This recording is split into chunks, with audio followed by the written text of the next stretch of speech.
For years, Samsung have been the world's biggest smartphone manufacturer, but at the end of last year, they hit trouble. Faulty batteries caused some Galaxy Note 7s to catch fire and led to a recall of around 2.5 million units. This wiped billions of dollars off the company's value and put a massive dent in their reputation. It was a PR disaster.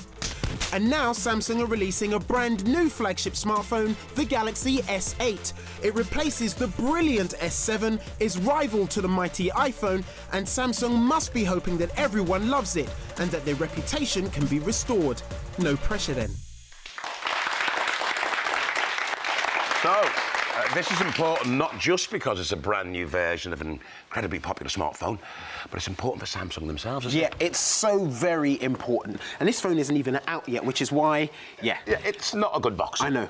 It's come to us in just a box. It looks a bit shabby. Nothing sexy about it at all. But what's really important is what's inside. Ooh, that is a bit sexy, isn't it? So there it is. It is very sexy. It already looks and feels so much more sleek than the S7, OK? And this is the S8 Plus. So, like a lot of the flagship phones at the moment, it comes in two sizes, OK? So we've got the S8 and the S8 Plus.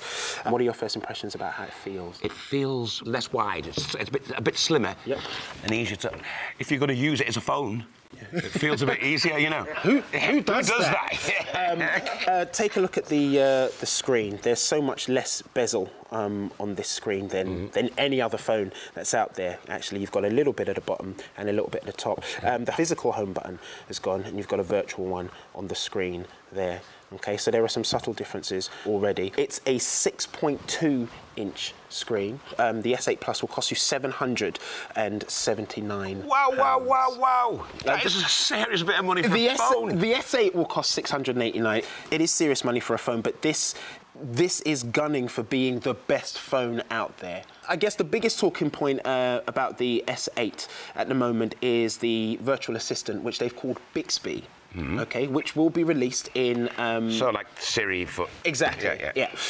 When you buy the phone in Korea, when it's available, Bixby will be fully available. The voice part won't be available on release in the UK.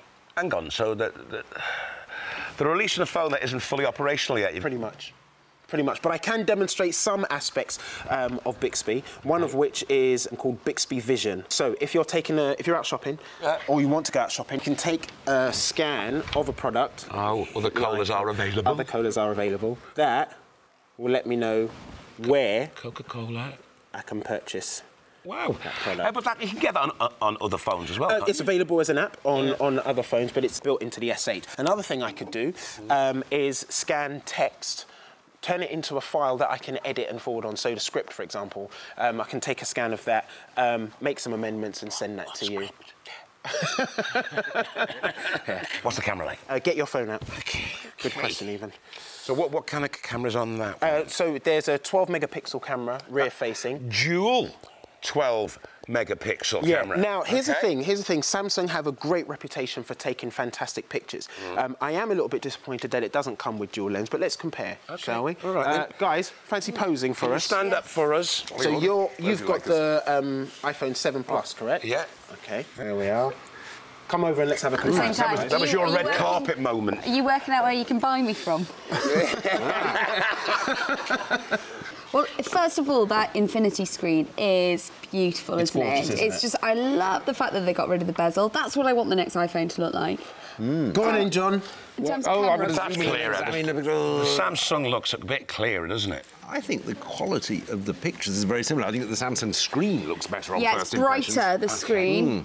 I'm immediately more drawn to the Samsung. I am.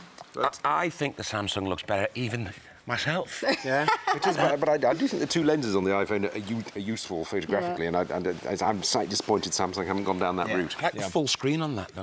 Gorgeous. It's gorgeous looking. I have to say, no revolutions from Samsung, and being a fan of the phone, I'm a little bit disappointed in that, but it's a solid phone.